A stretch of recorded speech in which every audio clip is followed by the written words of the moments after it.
Hello everyone. तो last class में हमने नर्वस सिस्टम शुरू किया था और फिर हमने डिवीजन ऑफ नर्वस सिस्टम देख लिया था। उसमें हमने central nervous system and peripheral nervous system के बारे में देखा था। आज today we are starting about the nerve impulse. Okay, so ये हम देखेंगे कि नर्व्स का जो इम्पल्स है बेटा वो कैसे ट्रांसमिट होता है नर्व्स में।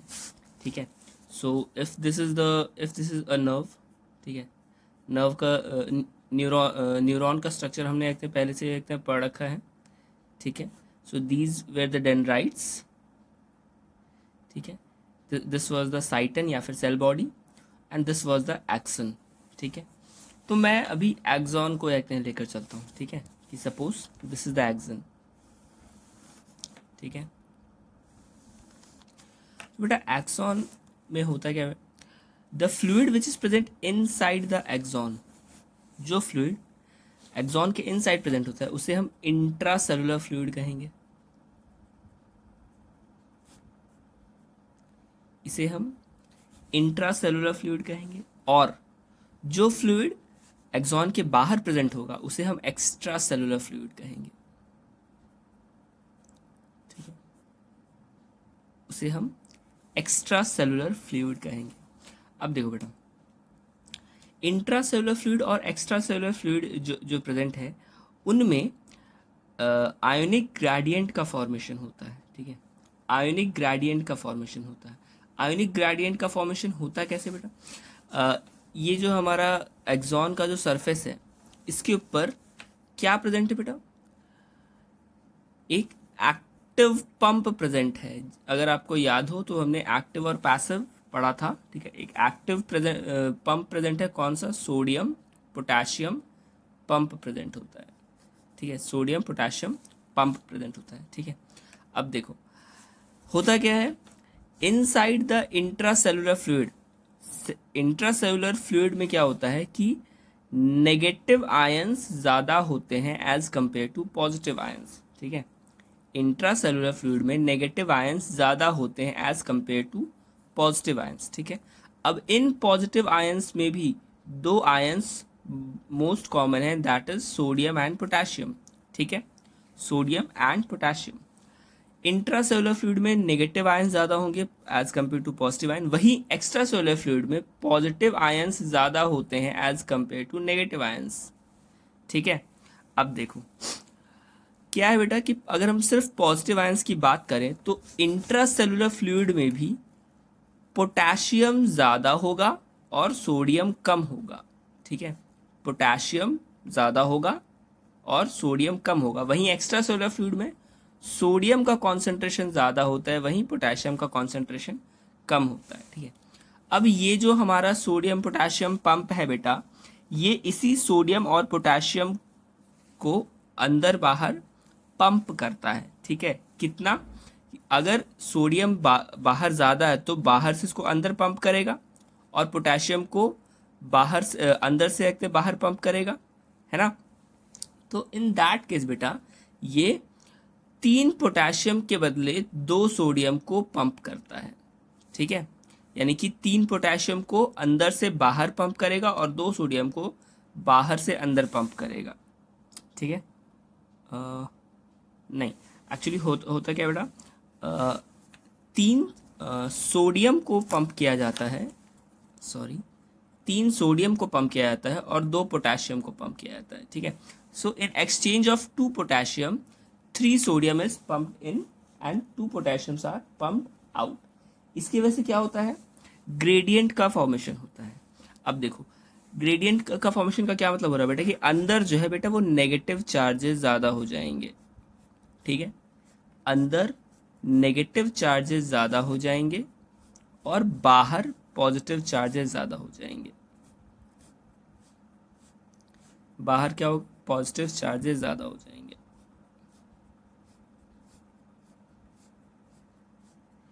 अब देखो, अब हम लोग बात करते हैं कि जब इम्पल्स आएगा, ठीक है, जब इम्पल्स आएगा तो क्या क्या चेंजेस होंगे। ठीक है, मैं दोबारा से इसे यहाँ पे बना रहा हूँ। ठीक है, अंदर क्या है? नेगेटिव और बाहर क्या है, पॉजिटिव।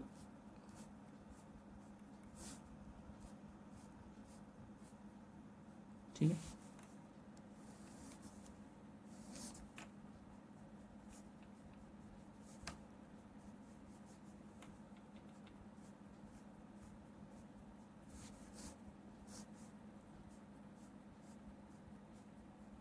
देखिए जैसे ही इम्पल्स आएगा बेटा, क्या होगा, जैसे ही इम्पल्स आता है, एक्सॉन का जो ये लेयर जो होता है, ठीक है, जो सरफेस होता है, इट बिकम्स परमिएबल।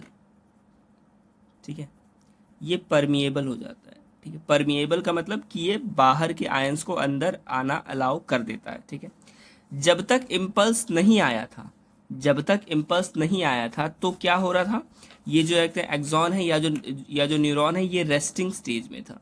ठीक है, किस स्टेज में था, ये रेस्टिंग स्टेज में था। और जब ये रेस्टिंग स्टेज में है तो हम इसे कह रहे हैं कि ये पोलराइज्ड स्टेट में है। कौन से स्टेट में है, पोलराइज्ड स्टेट में है। ठीक है, और जब ये पोलराइज्ड स्टेट में होता है बेटा, तो इसके अंदर जो वोल्ट का फॉर्मेशन होता है, ठीक है, जो वोल्ट का फॉर्मेशन होता है, दैट इज -30 मेगावोल्ट का फॉर्मेशन होता है। ठीक है, जब सॉरी -70 मेगावोल्ट का फॉर्मेशन होता है जब ये रेस्टिंग स्टेज में होता है। ठीक है, चलो अब जब इम्पल्स आता है बेटा, तो ये जो एक सरफेस है वो परमिएबल हो जाता है। तो जो सोडियम था, it starts to come inside. ठीक है, जो सोडियम था वो बाहर से अंदर आने लग जाता है। ठीक है, क्या हो जाता है, वो अंदर आने लग जाता है। तो जब सोडियम बाहर से अंदर आएगा तो ऑब्वियसली इंट्रासेलुलर फ्लूइड में पॉजिटिव चार्जेस बढ़ जाएंगे और नेगेटिव चार्जेस कम हो जाएंगे, है ना। और जब बाहर का सोडियम अंदर आ रहा है बेटा, तो बाहर एक्स्ट्रा सेलुलर फ्लूइड में जो पॉजिटिव चार्जेस है वो कम हो जाएंगे और जो नेगेटिव चार्जेस है वो बढ़ जाएंगे। हेंस क्या हो जाएगा कि ये जो अंदर जो है नेगेटिव चार्जेस थे वो पॉजिटिव हो जाएंगे। ठीक है, अंदर जो नेगेटिव चार्जेस थे वो पॉजिटिव हो जाएंगे। ठीक है, और बाहर जो पॉजिटिव चार्जेस थे बेटा वो नेगेटिव हो जाएंगे।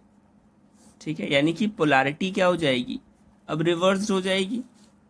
ठीक है, तो जब ऐसा केस आता है बेटा, तो हम इसे कहते हैं कि अब ये पोलराइज्ड से डीपोलराइज्ड हो चुका है।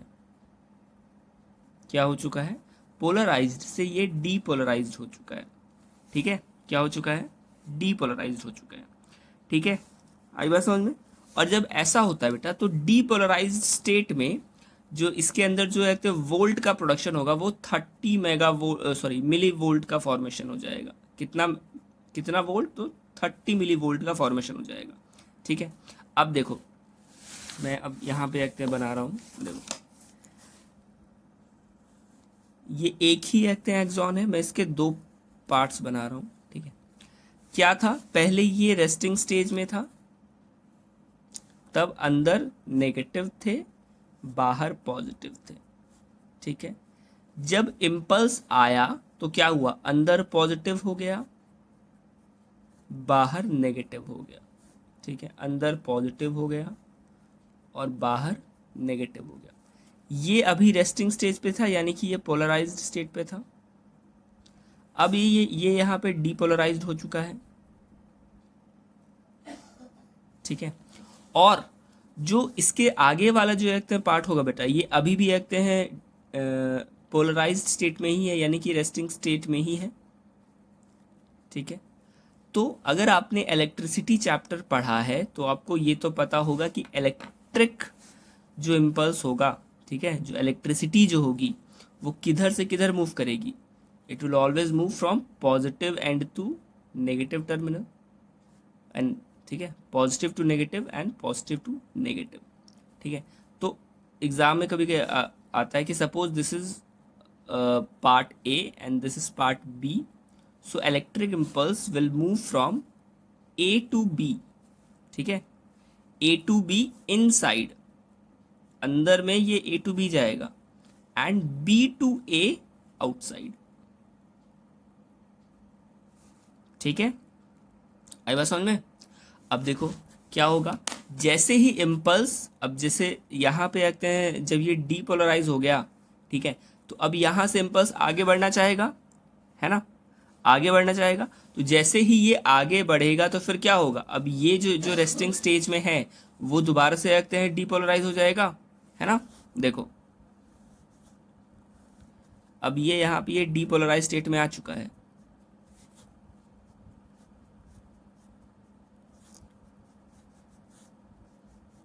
ठीक है। और जो नेक्स्ट जो जो पार्ट है बेटा, जो कि अभी रेस्टिंग स्टेज में है, और जब इम्पल्स यहाँ से इधर ट्रांसफर होगा तो क्या हो जाएगा, फिर से इनका जो है, इसका जो लेयर है वो जो मेम्ब्रेन है वो दोबारा से एक परमिएबल हो जाएगा, फिर इसमें भी एक तो सोडियम अंदर आएगा, ठीक है। Hence this will also start to get depolarise, ठीक है। अब ये भी क्या हो जाएगा, ये डीपोलराइज हो जाएगा, ठीक है। अब जब बी पार्ट जब डीपोलराइज हो गया है तो ये ए पार्ट का क्या होगा, जब ए पार्ट से इम्पल्स आगे बढ़ के बी पार्ट में चला जाएगा, ठीक है। बी पार्ट अब क्या हो चुका है, डीपोलराइज हो चुका है।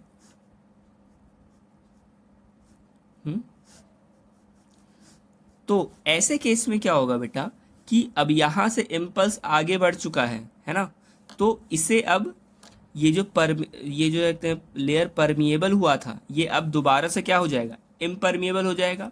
जो सोडियम अंदर आए थे वो वापस चले जाएंगे, एंड हेंस जो ग्रेडियंट था वो दोबारा से रीस्टोर हो जाएगा, ठीक है। तो क्या हो जाएगा, ये वापस से अंदर नेगेटिव चार्जेस बढ़ जाएंगे और बाहर पॉजिटिव चार्जेस बढ़ जाएंगे। हेंस ये क्या हो जाएगा, it will again get polarised, लेकिन पोलराइज होने के पहले ये रीपोलराइज होगा, ठीक है। तो 3 स्टेजेस हो जाएंगे, कौन कौन से, फर्स्ट ये पोलराइज्ड स्टेट में रहेगा, ठीक है। यहाँ पे इसका वो कितना होगा, -70 मिली वोल्ट। फिर यहाँ से ये आगे बढ़ेगा और हो जाएगा डीपोलराइज स्टेट में।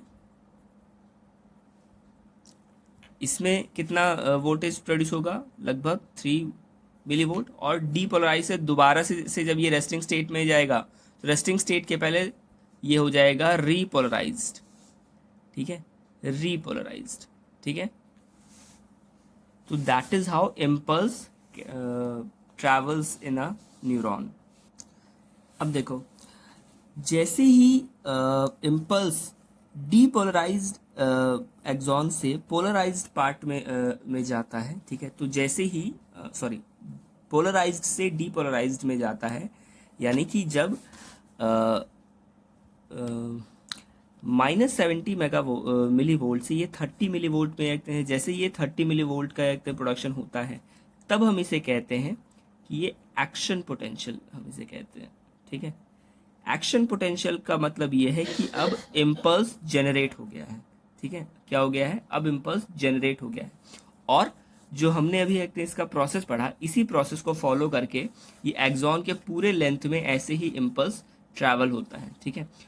अब और क्योंकि यहाँ पे आयंस के एक्सचेंज की वजह से ये इम्पल्स आगे की तरफ ट्रैवल कर रहा है, तो we can say that the impulse literally jumps on the surface of the neuron, ठीक है। So this is about the nerve impulse, ठीक है। अब हम लोग आगे बढ़ते बेटा, next we will study about synapse, ठीक है। साइनैप्स के बारे में हम लोग पढ़ लेते हैं। पहली बात तो साइनैप्स होता क्या बेटा, साइनैप्स इज द साइनैप्स क्या है कि एक न्यूरॉन से जब कोई इम्पल्स दूसरे न्यूरॉन में जाएगा, ठीक है, एक न्यूरॉन से जब कोई इम्पल्स दूसरे न्यूरॉन में जाता है, ठीक है, तो हम उसे साइनैप्स कहते हैं, ठीक है। अब देखो होता क्या बेटा कि suppose this is a neuron, तो न्यूरॉन से इम्पल्स जो है वो एक्सॉन में एक ट्रैवल कर रहा होगा, और एक्सॉन से एक ट्रैवल करते करते कहाँ जाएगा, ये सिनेप्टिक नॉब में जाएगा। सिनेप्टिक नॉब से वो impulse, this is one neuron, ठीक है, तो इस न्यूरॉन के सिनेप्टिक नॉब से ये इम्पल्स कैरी ऑन होगा कहाँ पे, इसके जस्ट पीछे वाले न्यूरॉन के डेंड्राइट्स में, ठीक है, यानी कि इसके सिनॉप्टिक नॉब से ये इम्पल्स रिलीज होगा और इस इम्पल्स को कैच कौन करेगा, तो इसके जस्ट पीछे वाला जो न्यूरॉन है उसके डेंड्राइट्स उसको कैच करेंगे, ठीक है। अब ये कैसे हो रहा है हम लोग इसी को पढ़ेंगे, ठीक है। So let me draw the diagram. Suppose this is the synaptic knob, ठीक है।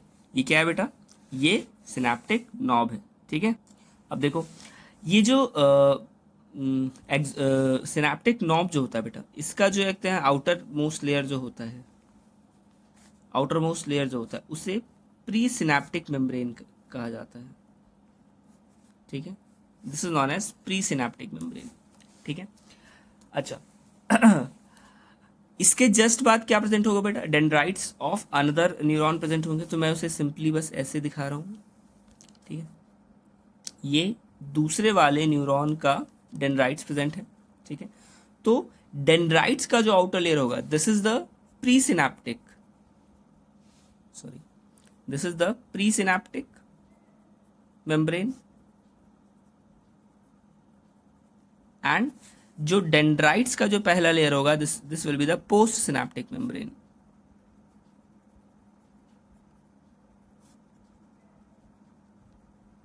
और प्री सिनैप्टिक और पोस्ट सिनैप्टिक के बीच का जो गैप जो होता है, यानी कि एक सिनैप्टिक नॉब और पीछे वाले डेंड्राइट के बीच में जो गैप जो रह जाएगा बेटा, इसे हम लोग सिनैप्टिक क्लेफ्ट कहते हैं।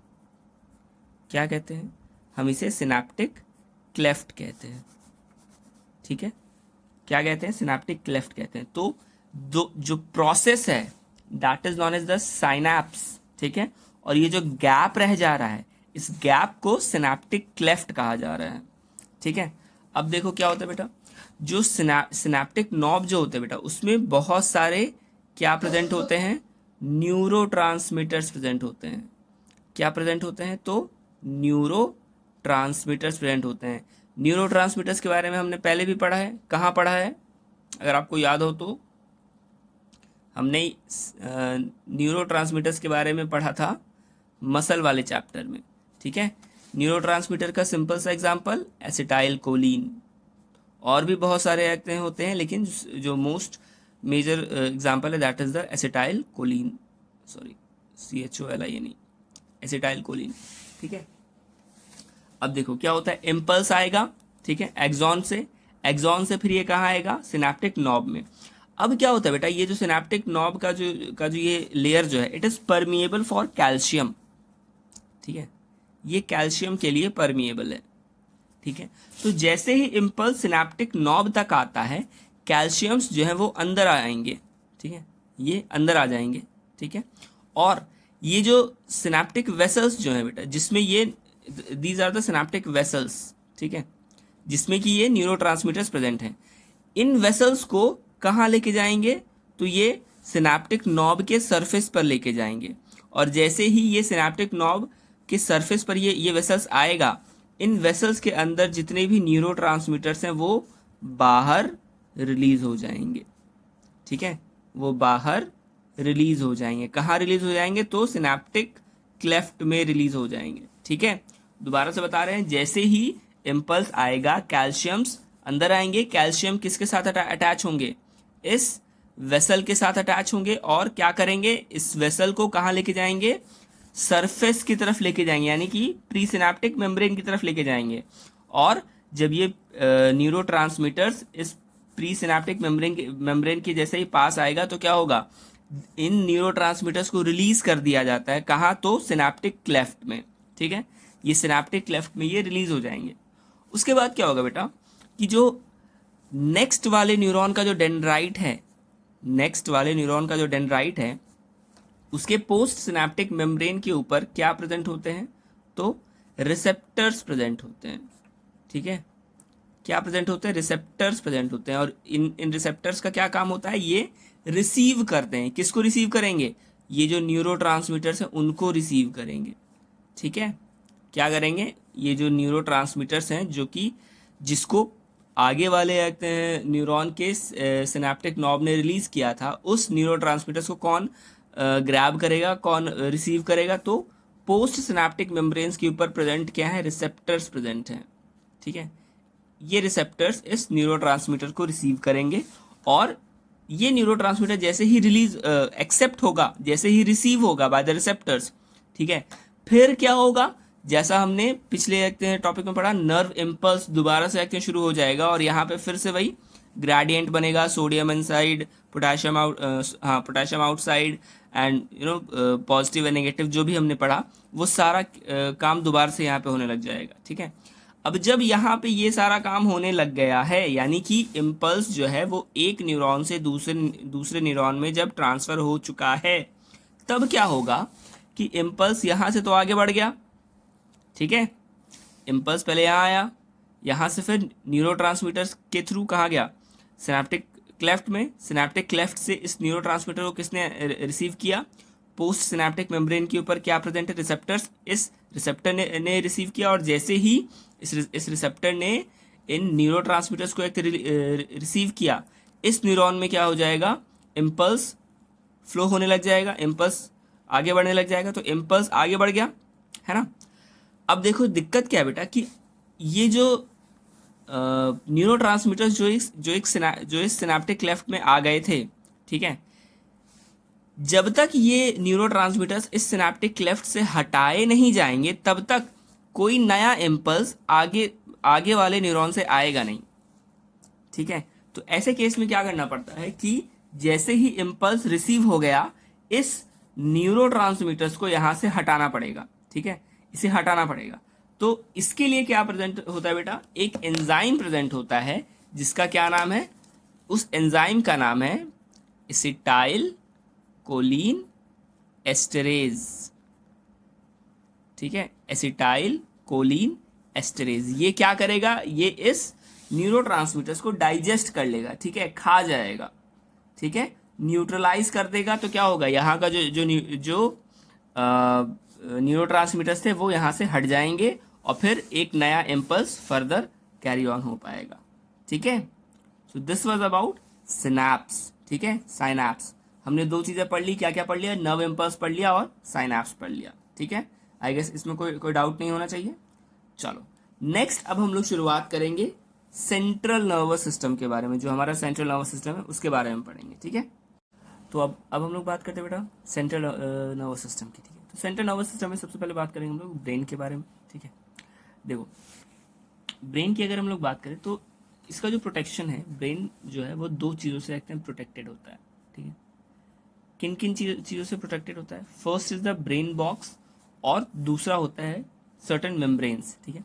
ब्रेन बॉक्स हमने क्रेनियम के बारे में पढ़ लिया है लास्ट चैप्टर में, ठीक है। जब हमने स्केलेटन सिस्टम पढ़ा था तो हमने स्कल के बारे में पढ़ा था। 8 बोन्स होते थे अगर आपको याद हो, temporal, parietal, frontal, occipital etcetera, ठीक है। तो 8 बॉक्स ब्रेन के प्रोटेक्शन के लिए 8 बोन्स होते थे जिन्हें हम लोग क्रेनियम कह रहे थे। अब बात करते हैं बेटा 3 मेम्ब्रेन प्रेजेंट होते हैं। जो 3 मेम्ब्रेन्स होते हैं इन्हें मेनिंजेस कहा जाता है, ठीक है। These 3 membranes are known as meninges. अब ये 3 मेम्ब्रेन क्या क्या है? फ्रॉम इनसाइड टू आउटसाइड की अगर हम लोग बात करें तो ब्रेन के सबसे पास वाला जो मेम्ब्रेन है that is known as the pia mater, ठीक है। ब्रेन के सबसे पास वाला जो membrane that is known as the pia mater. उसके बाद जो सेकेंड नंबर पे है दैट इज द एरेक्नॉइड, और जो सबसे आउटर मेम्ब्रेन जो है बेटा that is known as the dura mater. और ड्यूरा मैटर के जस्ट बाहर जो वो ब्रेन बॉक्स या क्रेनियम प्रेजेंट होता है या स्कल प्रेजेंट होता है, आप जो कह लें, ठीक है। तो 3 कौन कौन से हैं? पाया मैटर सबसे अंदर प्रेजेंट है, एरेक्नॉइड बीच में प्रेजेंट है, और सबसे आउटर क्या प्रेजेंट है? ड्यूरा मैटर, ठीक है। आई बात समझ में? और ये तीनों मेम्ब्रेन जब साथ में मिलते हैं तब मेनिंजेस बनता है बेटा, ठीक है। Then it forms meninges. और ध्यान रखने वाली बात क्या बेटा कि एरेक्नॉइड और पाया मैटर के बीच में एक फ्लूइड प्रेजेंट है। एरेक्नॉइड और पाया मैटर के बीच में एक फ्लूइड प्रेजेंट है बेटा, जिसे हम CSF कहते हैं, यानी कि सेरेब्रोस्पाइनल फ्लूइड कहते हैं, ठीक है। क्या कहते हैं? Cerebrospinal fluid. इस फ्लूइड का काम क्या बेटा? एक तो ऑब्वियसली प्रोटेक्शन है, ठीक है, ये हमें फिजिकल इंजरी से एकदम बचा रहा है, ठीक है, कुशन प्रोवाइड कर रहा है। दूसरा काम होता है बेटा न्यूट्रिशन प्रोवाइड करना, ठीक है। CSF is also responsible for the providing of the nutrition to the brain cells. ठीक है, चलो अब अगर हम लोग ब्रेन की बात करें तो brain is formed of 3 things. कौन कौन सा, या ब्रेन के कहते हैं 3 पार्ट्स होते हैं, कौन कौन से? First is the fore brain, mid brain and hind brain. ठीक है, फोर ब्रेन में हम क्या क्या पढ़ेंगे? हम सेरेब्रम पढ़ेंगे, ओल्फैक्टरी लोब्स पढ़ेंगे और डायनसेफलॉन पढ़ेंगे। मिड ब्रेन में हम कॉर्पोरा क्वाड्रिजेमिना पढ़ेंगे। हिंड ब्रेन में हम पॉन्स, मेडुला और सेरेबेलम के बारे में पढ़ेंगे। ठीक है, तो आपको फोर ब्रेन, मिड ब्रेन और हिंड ब्रेन के बारे में भी पता होना चाहिए, उनके भी पार्ट्स के बारे में भी पता होना चाहिए। ठीक है, चलो तो सबसे पहले बात करते हैं बेटा फोर ब्रेन की। अगर मैं बात करूं, ठीक है, तो फोर ब्रेन जो है एक तो सबसे largest part of the brain है। ठीक है, लेकिन फोर ब्रेन के बारे में ध्यान रखने वाली बात यह है बेटा कि अगर जब हम लोग ब्रेन बनाते हैं, ठीक है, तो this is the side view. ठीक है, ये साइड व्यू है, ठीक है, जिसमें कि ये आपका कहते हैं फोर ब्रेन आ जाता है, फिर मिड ब्रेन, फिर हिंड ब्रेन। ठीक है, लेकिन इसी साइड व्यू को अगर मैं सामने से देखूं तो ये कुछ आपको ऐसा दिखेगा। ठीक है, ये कुछ ऐसा दिखता है।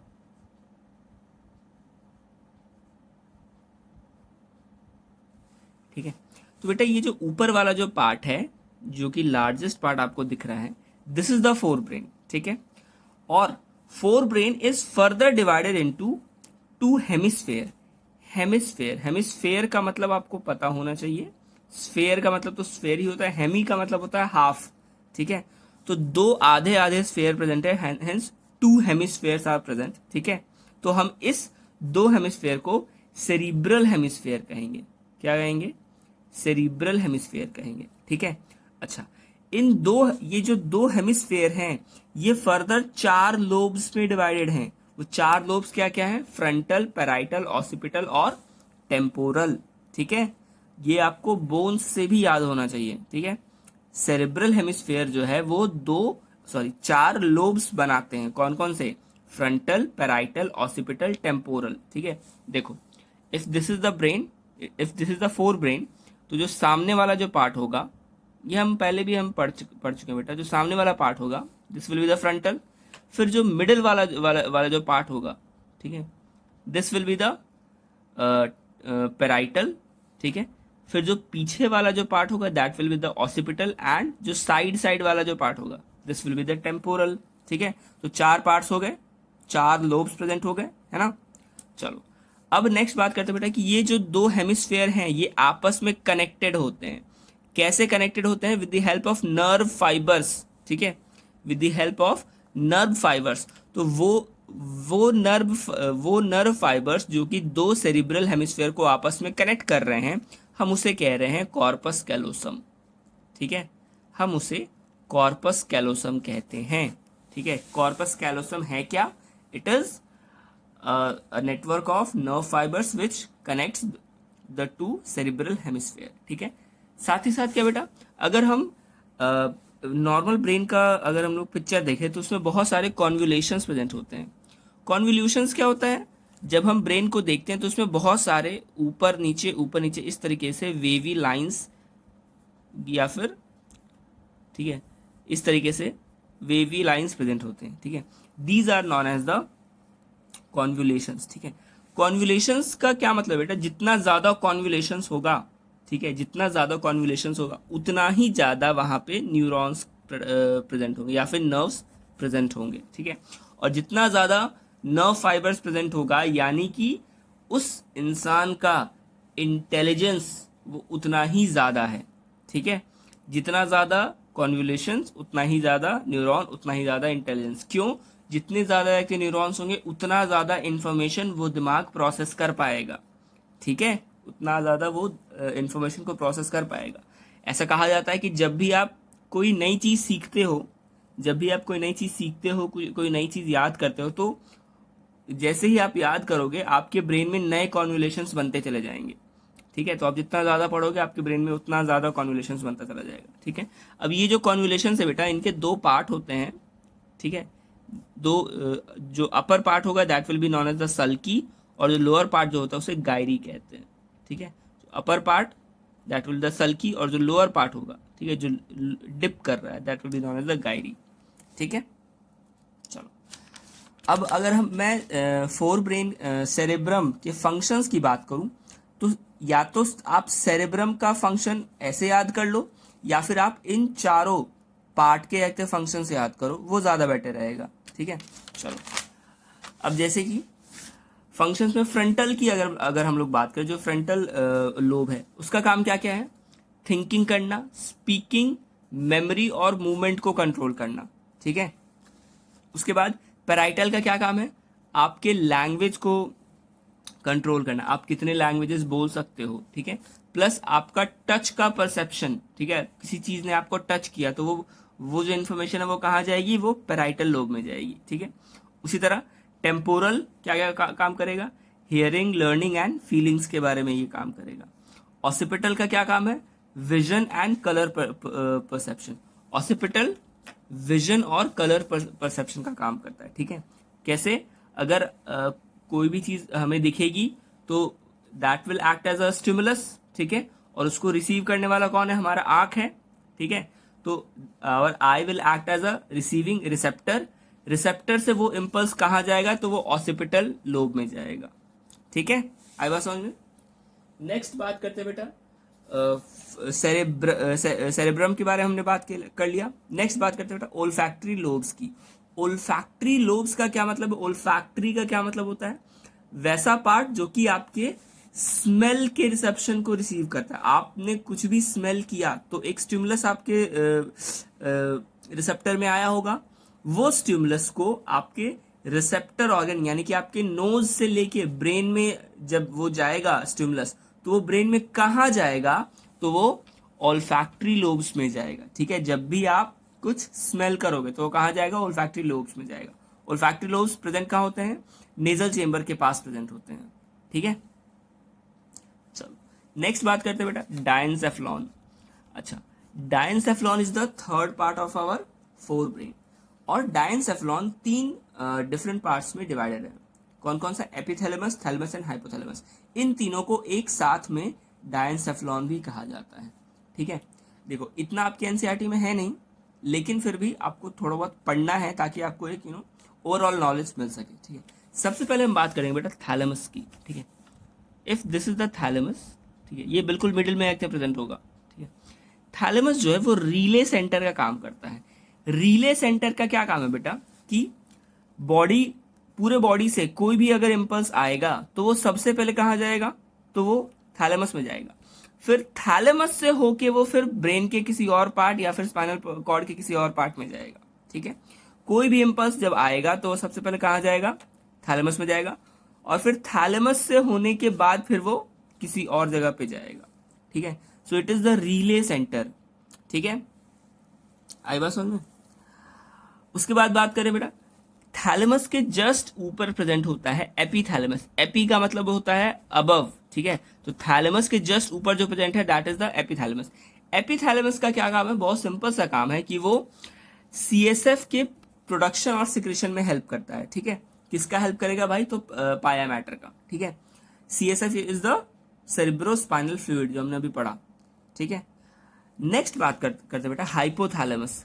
हाइपोथैलेमस अगर आपको याद हो तो hypothalamus is also known as the master of the master gland. ठीक है, तो हाइपोथैलेमस एक एंडोक्राइन ग्लैंड भी है। ठीक है, as an endocrine gland hypothalamus का क्या काम है? ये हम लोग एंडोक्राइन जब हम लोग एंडोक्राइन ऑर्गन्स जब हम लोग पढ़ेंगे उसमें पढ़ेंगे। ठीक है, लेकिन जब हम लोग यहाँ पे हाइपोथैलेमस की बात करें तो हम यहाँ पे हाइपोथैलेमस का जो न्यूरल फंक्शंस जो है हम उसकी बात करते हैं। ठीक है, तो हाइपोथैलेमस का न्यूरल फंक्शंस क्या क्या बेटा? It maintains body temperature. ठीक है, ये हमारे बॉडी में होम्योस्टैसिस को मेंटेन करता है। ये क्या है कि डजेंट मैटर आउटर एनवायरनमेंट में रहते हैं, आउटर एनवायरनमेंट का टेम्परेचर कुछ भी हो, हमारा बॉडी का जो इंटरनल टेम्परेचर जो है वो हमेशा मेंटेन रहेगा। ठीक है, बाहर कितनी भी ठंड हो, अभी जैसे ठंड चल रही है तो जो नॉर्मल टेम्परेचर है वो बाहर का कितना जाता है? लगभग 14, 12, 13। ठीक है, या उससे भी कम जाता होगा। लेकिन जो हमारा बॉडी का जो नॉर्मल टेम्परेचर है अराउंड 37 डिग्री सेल्सियस, वो उतना ही मेंटेन रहता है बच्चा। ठीक है, वो कौन मेंटेन कर रहा है? So hypothalamus is maintaining that. दूसरा, hypothalamus is also the site for sweating, thirst and appetite maintenance. Sweating, कितना स्वेटिंग होगा नहीं होगा, हाइपोथैलेमस मेंटेन करेगा। थर्स्ट, हमें जब भी प्यास लगती है तो ये कौन कंट्रोल कर रहा है? हाइपोथैलेमस कर रहा है। एपेटाइट, हमारी भूख को, ठीक है, हमारी भूख ज्यादा लगेगी कम लगेगी जो भी है वो कौन कंट्रोल कर रहा है? वो हाइपोथैलेमस कंट्रोल कर रहा है। और hypothalamus is also the site for emotions and sexual desires, ठीक है। तो ये सारे पॉइंट्स आपको याद रखने हैं for the hypothalamus, and in तीनों को जब मिलाया जाएगा तो ये डायनसेफ्लॉन कहलाएगा, ठीक है। तो फोर ब्रेन के बारे में हमने सब कुछ पढ़ लिया। चलो अब थोड़ा सा हम लोग देख लेते हैं बेटा, grey matter and white matter क्या होता है। जब हम लोग ब्रेन की बात करेंगे जब हम लोग ब्रेन की बात करेंगे तो ग्रे मैटर और व्हाइट मैटर का क्या मतलब है? सिंपल सा आपको कॉन्सेप्ट क्या याद रखना है, जिस तरफ भी न्यूरॉन का साइटोन वाला पार्ट होगा, यानी कि हेड पार्ट जो जिस तरफ रहेगा, जिस तरफ न्यूरॉन का हेड पार्ट रहेगा वो पार्ट ग्रे मैटर कहलाएगा, और जिस तरफ न्यूरॉन का एक्सॉन्स प्रेजेंट होंगे वो व्हाइट मैटर कहलाएगा, ठीक है। तो ब्रेन में क्या होता है बेटा कि जो न्यूरॉन्स के जो हेड जो होते हैं वो उसके कॉर्टेक्स में प्रेजेंट होते हैं। न्यूरॉन्स का जो हेड होता है वो उसके कॉर्टेक्स में प्रेजेंट होता है, ठीक है। हेंस हम ये कहते हैं कि ब्रेन का जो ग्रे मैटर है वो उसके कॉर्टेक्स में है, ठीक है। और इन कॉर्टेक्स से ये जो न्यूरॉन्स है फिर उनके एक्सॉन्स निकल के कहाँ आते हैं? बीच में आते हैं, ठीक है। हेंस हम ये कहते हैं कि ब्रेन का जो व्हाइट मैटर है वो उसके मेडुलरी रीजन में प्रेजेंट है, ठीक है। ब्रेन का ये ग्रे मैटर कहाँ प्रेजेंट है? उसके कॉर्टेक्स रीजन में, पेरिफेरी में एक्टिव प्रेजेंट है, और ब्रेन का जो व्हाइट मैटर है वो उसके सेंटर में एक्टिव प्रेजेंट है। So this will be the grey matter and this will be the white matter, ठीक है। ग्रे और व्हाइट हम क्यों कह रहे हैं? अगर न्यूरॉन का हेड जिस तरफ प्रेजेंट है वो उसका ग्रे मैटर कहलाएगा, और न्यूरॉन का एक्सॉन जिस तरफ है वो उसका व्हाइट मैटर कहलाएगा, ठीक है। तो दिस हैपेंस इन, ये ब्रेन में होता है, ठीक है, ये ब्रेन में होता है। वहीं अगर हम लोग स्पाइनल कॉर्ड में चले जाए बेटा, ठीक है, अगर हम लोग स्पाइनल कॉर्ड में चले जाए तो जस्ट उल्टा हो जाता है, ठीक है। स्पाइनल कॉर्ड में के बारे में अलग से भी हम लोग पढ़ेंगे, लेकिन अभी बता दे रहा हूं कि स्पाइनल कॉर्ड में जस्ट उल्टा हो जाता है। स्पाइनल कॉर्ड में कॉर्टेक्स में व्हाइट मैटर प्रेजेंट होता है और मिडिल में ग्रे मैटर प्रेजेंट होता है, ठीक है, इस बात को याद रखना। चलो अब नेक्स्ट हम लोग बात करेंगे बेटा, next is our midbrain. चलो अब अगर मिड ब्रेन की बात करें बेटा, तो मिड ब्रेन में एक पार्ट प्रेजेंट है which is known as corpora quadrigemina. Corpora quadrigemina का क्या मतलब बेटा? देखो, क्वाड्री का मतलब है 4 और जेमिना का मतलब होता है लोब्स, ठीक है।